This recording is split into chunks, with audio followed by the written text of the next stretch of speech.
This is the banded march exercise. This is a great exercise to work hip flexion range of motion and to also get our hip flexors a little bit stronger. You're going to set up with a band around your feet. You're going to hold on to either a wall, kitchen counter, or a pole to make sure that balance is not the limiting factor here. You're going to drive one knee high, kind of getting towards the end range of that band tension. Pause for a second, and then back down. An important thing to note here is we have to keep our toes up or the band will kind of fall off of our feet.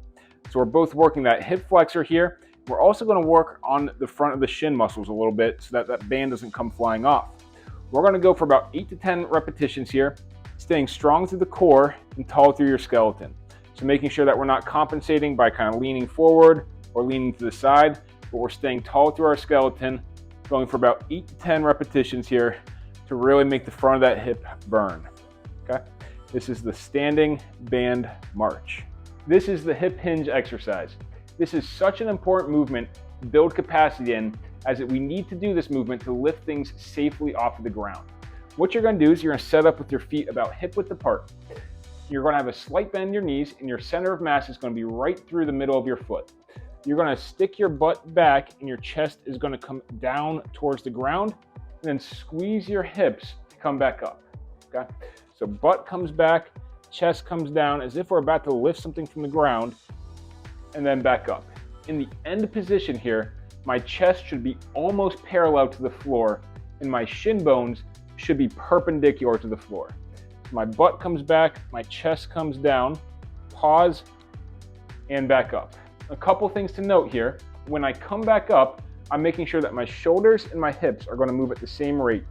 So as I come back up, I'm making sure I'm not lifting my shoulders first or lifting my butt first, but they're going to come at the exact same time.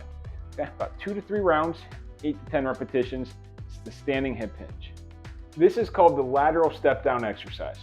What you're going to do is you're going to stand on one stair at home, making sure that you're holding onto the stair rail. Then what you're going to do is you're going to place an object on the bottom of the stairs so that you're not going the full 7.5 inches down. Standard step height is going to be about 7.5 inches. A good goal for this one is going to be about a 4 to 6 inch excursion.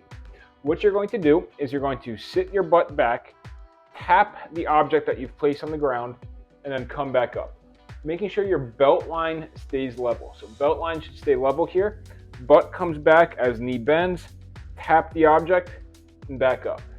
Okay, butt comes back as knee bends, tap, and back up. A good set and rep scheme here is 2 to 3 rounds, about 8 to 10 repetitions. If you've placed an object on that bottom step and it still seems pretty easy for you, then try a little bit further range of motion. But a really good place to start from a range of motion standpoint is somewhere between a 4 and a 6 inch excursion. And that's because as we load deeper into that squat, the hip can become a little bit more challenged. And so it's good to start in a range of motion that's appropriate for you. About 2 to 3 rounds, about 8 to 10 repetitions, the lateral step down. This exercise is called the Sideline Hip Adduction. You're going to set up with the involved or the working side on the bottom. The top leg is just going to get out of the way. So I usually kind of loop it over top and plant my foot. You're going to keep your core tight and your hip bones are going to stay stacked on your hip bones, making sure you're not leaning too far back. Then what you're going to do is you're going to lift that bottom leg up as high as you're comfortable, pause for a second or two, and then back down. Lift as high as you're comfortable, pause for a second or two, and then back down. We're going to go for about 2 to 3 rounds of 8 to 10 repetitions here.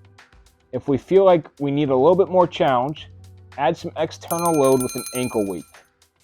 We're going to go for about 2 to 3 rounds, 8 to 10 repetitions, the Sideline Hip Adduction.